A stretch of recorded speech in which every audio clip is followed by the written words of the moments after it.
All right, so let's talk about creating an agenda and running an effective referral team meeting. Okay. So really first is the agenda itself. And that's sending it out the day before and then announcing it as you start the meeting so everybody knows exactly what's coming up for the next part. And that agenda itself, usually I start with a little bit of open networking. Okay. And especially for power circles and referral teams that are just starting, this is a great tool for them because they get to mingle, go back and reference connections they had made last time, start to meet some of the people and build a relationship with that they don't necessarily know yet. We used to, when I first started my power circle, have 30 minutes of open networking and somebody would bring food and breakfast and people would really mingle and use that time. As the team got to know each other better, we shrunk that down to 15 minutes, which did a couple of things. Number one, it helped everybody do all the relationship stuff that we just talked about. It also helped us start exactly on time. This isn't necessarily something that I promote to everybody. Like, if you're late, then you can just use the buffer of the open networking time. What I tell them is the meeting starts at 7:30, and the first thing on the agenda is open networking. But if somebody happens to come in 5 minutes late, which they will, this gives you some buffer so that as soon as you start the meeting, it's done, everybody's there, they're ready, they're sitting, they're happy to have coffee, they have food, and they're ready to go. Okay. The next thing that we always do is some type of, so there's two types of networking games that you can play during our referral team meeting. The first is a proactive game. The second is a reactive game. So proactive, what I mean by that is that the person that needs the referral can proactively reach into your database or reach into your mind and grab that referral. That's something like Open Calendar, right? So everybody's essentially saying what their database is, and you're able to proactively say, oh, that one, that one, and that one. Okay. Then there's also reactive games where the person that's giving the referral has to react or respond to your request. Proactive games I like because it gives me the control, so I know that if I need 7 more referrals, I can walk in the room, ask for 7 more referrals that are perfect for me, and get them. Reactive games are good for a couple reasons. Number one, it really accesses people that no one would have ever thought of unless a specific ask was asked. Right. The drawback to it is if the person that is giving the referral isn't really paying attention, you may miss out. Also, they may not really think of everybody that's in their contact database. And also, if you're asking for the referral and your ask isn't tight, then you're not going to get what you need. Right. Right? So that's why I play both. So either way, people can get benefit out of the time that you're with them. Okay. So the first game that I play is usually a name your need game. And that's I'm looking for and then somebody relays their target market or their specific request. Okay. Along with that name their need, I also have them do some type of introduction. So that's their introduction. I'm Bob. I work with ABC Flooring, and we help general contractors get the best price on flooring for their clients. Today I'm looking for an introduction to Steve from XYZ General Contractor, right? And then my goal and my job as a referral or power circle leader is to take that time and make sure that everyone around the table gets at least one introduction. Okay. You don't stop either hot seating them to get them their asks tighter and tighter and tighter, or ask them for different specific verticals until they get at least one. And as soon as they get the one, help them celebrate either with a hand clap, 1 clap on 3, a ding of the bell, some kind of noise that resets the front of the process, and then go to the person. Okay. The second thing that I do are hot news. So hot news could be progress that people have made on referrals that they had asked for before. Or what we've done in the past is just say, okay, who's closed business? We go around the room quickly and say, okay, if you've closed business, I want you to tell us who it was, who you got the referral from, and the amount of the business, and we'll all celebrate you. If you didn't close any business, say pass. This is especially great when you're starting a power circle. It gets people in the habit of doing it, for one. And number two, when they say pass, it sucks, right? So they're going to work that much harder for the next meeting to make sure that they have some referrals that they've closed. Okay. So I go around the room and do it one person at a time. Jim, you got something? Nope, pass, good. Sherry, you got something? Yeah, I closed something from Stacy, and it was $3,000 for ABC Flooring Company. Give it up for the two of them. Yay! Right? And so it amps up the energy, and it also creates some accountability to create results, which is what everybody wants. Right. The third thing that I do is if I'm tethered to an event, or if I'm hosting an event, I go through event or Rainmaker or housekeeping updates. So that may be what our next Power Circle meeting is, what our next event is, what are the expectations for the event.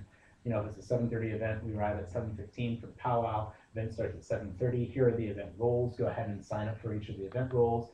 Our core value this month is hospitality. And here's our rock person, or who would you like to vote for the rock, or however you want to do the rock portion there. And then another thing I always cover is, so we talk, the activity, right? Okay. And it's not what activity should we do, it's here's the activity, here's a copy, this is how it goes, who has questions about it. Okay. So everybody's on the same page and they're all aware of what's coming up. I keep this piece as 10 to 20% of my meeting. So if you get into a conversation about, well, it's always really hard because there's the event's hard to, location's hard to find, okay? So stop the conversation, hey, great, I'm glad you brought that up. It's not really what our time is here for. I'll talk to Nikki and Jamar and see what we can do about getting a different location. Or the food's in the wrong place, or some other crap that doesn't have anything to do with just getting them the information and getting back to referrals. Just move on. Okay. The next thing that I do are strategic invites. So strategic invites are what actually drive the power of Rainmakers for two reasons. Number one, it creates an exciting event. When you have 10, 15, 20, 30 blue dots in the room, that's an exciting event because everybody wants to be there because they're going to get to meet new people, right? But on the flip side, what strategic invites do is it shortens your sales cycle. So I sent you a referral to Sarah Hines at ISIS. And that took one email, and then you two emailed each other back and forth a couple times, and it probably took about a week or two to finally get the meeting scheduled. And that's just the natural progress of what happens.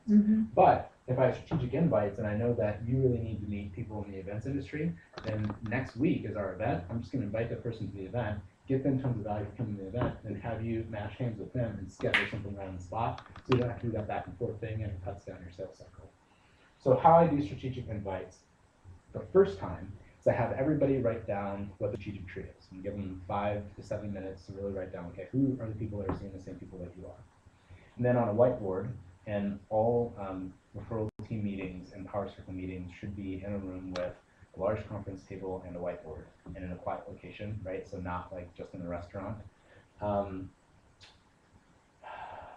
a whiteboard, I take everybody's strategic tree and I write all of those different things out. And I challenge them if they have something that's dumb that doesn't really make sense and doesn't fit, that is dumb and doesn't make sense, right? And you know what those things are. You write them all out on the board. I also have a recorder typing them all out, so I have them for later. So then I go for the thing of one by one. So the first thing will say attorneys. All right. So now what we're going to do is create people that aren't in Rainmakers, because we want to meet guests at the event. People that aren't in Rainmakers that are attorneys. Who knows an attorney? And this person will get one. That person will get one. I'll write the attorney's name down and the person that has them. Person's name down, the person that has them, and the recorder sitting there taking that as well too. Usually that is the recruitment chair that's getting that stuff. Until I get this list to 30 people. Now, a couple things that I'll do with this. Number one, I'm going to save the list of strategic invites or strategic verticals we need, so that every single meeting I can pull that list back out without having them do their strategic tree again. And so we can just start, okay, time to do strategic invites. Who knows the financial planner? The second thing that I do with that is I take this strategic list and the people that agreed to get the information to me, and I hold them accountable to getting it into HubDriver at to the HubDriver VIP list by a defined date that you're going to define between yourself and your recruitment chair. And then I also have those people send an email from yourself or your recruitment chair that invites them personally to the event. And I hold everybody in the group accountable to calling the people that they said that they knew that they'd invite, because that's what gets them to the event. Okay. VIP email, personal email from you guys, and then a call from the person that they know. And then the last piece, and I leave this last because it's the most, it's the juiciest part that everybody wants to be there for, is some type of proactive networking game. So this one is the reactive one. gets people's minds going, and the last one is a proactive one. So I used to use Open Calendar, and with Open Calendar, with that game, basically have everybody bring a list of 5 to 7 people that they've met with in the past month to be willing to make an immediate introduction to, and these folks are not strategic, they're clients. So, some members will say, well, where does the buck stop? I'm meeting people, I'm going to events. When do I actually start to get referrals to clients? This is the place where people start getting referrals to clients. So, Stacy's opening up her book of clients and saying, all right, last week I closed, Johnson Manufacturing. It's a $3 million company. They have 50 employees. And they're obviously in the manufacturing space. Who wants an introduction to the CEO there? And then you write it down, they'd write it down, and you'd hold each other accountable to either doing a lock-in, sending an e-intro, doing a joint call, doing some tag teaming, some other method to create that bridge. Okay.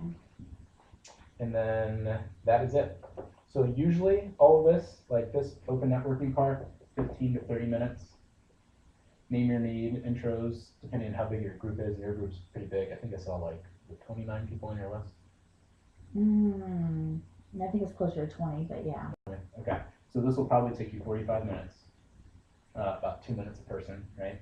Hot news should go around the table pretty fast, and I would take 30 seconds to a minute per person, so let's go for 15 minutes at the most. Sometimes this is really quick, but a lot of times you have a lot of good hot news, which means you're doing it right. Event, Rainmakers housekeeping, this is 10 minutes. Strategic list, this is 30 minutes. And then open calendar, some type of proactive game, depending on how many people you have. Usually give 2 minutes per person, so you can look at about 45 minutes there. So you can see, just with this one meeting, doing it right, you've got 15, that's 30, that's 60, that's another hour and a half, so that's 2 hours and a half, and then you have 15 minutes there, and another 15. So it's basically a 3-hour meeting, right? And there's somewhere in here, usually right before, right after we do strategic invites, we'll take a little break, 5 minutes. So the purpose isn't to have a long meeting, it's to have an effective meeting and draw those right stuff. So what questions do you have about effectively doing this? I mean, right now, I think it's just getting everybody comfortable with the format. Okay. A lot of it, because I mean, I went from, I just did a whole 360 on them with the change, where it went from no structure at all to, this is the structure, this is what you have to be prepared for, and a lot of them are prepared. Yeah. And, even though I sent out 2 or 3 emails that said, this is what's going to happen, this is what's coming, then finally send me an email with the agenda that says, please be prepared with yeah, they still weren't prepared. So, and I think it's just getting everyone acclimated with that. People like to be held accountable. And I always like to remind volunteer leaders of this.